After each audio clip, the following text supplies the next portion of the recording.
रायपुर में नशे के खिलाफ पुलिस का अब तक का सबसे बड़ा एक्शन देखने को मिला।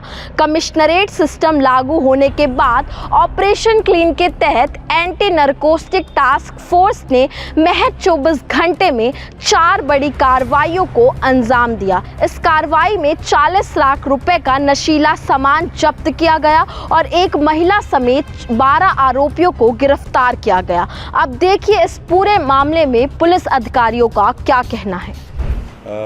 कमिश्नरेट अभी रायपुर कमिश्नरेट चालू होने के बाद ड्रग्स के खिलाफ लगातार पुलिस के द्वारा कार्रवाई की जा रही है, जिसमें हमको मुखबिर सूचना से ये पता चला कि 2 आरोपी जो है ट्रेन के माध्यम से रिसेंटली जो कोरियर के माध्यम से अभी एक और मामला भी आया था कोकेन का, वैसे ही सिमिलरली ट्रेन के माध्यम से ये लोग नागपुर से MDMA ड्रग्स मंगवाने का जानकारी मिली थी।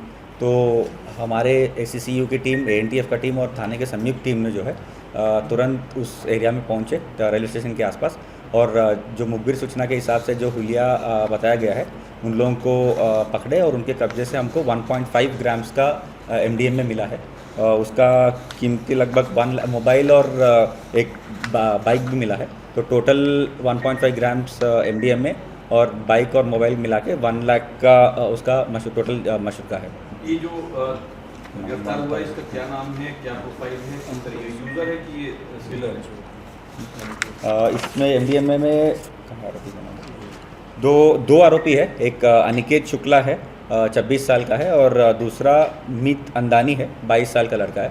दोनों ऐसे लग रहा है कि खुद के कंजम्पशन के लिए खरीद रहे होंगे। सर, इसके अलावा 2 थानों में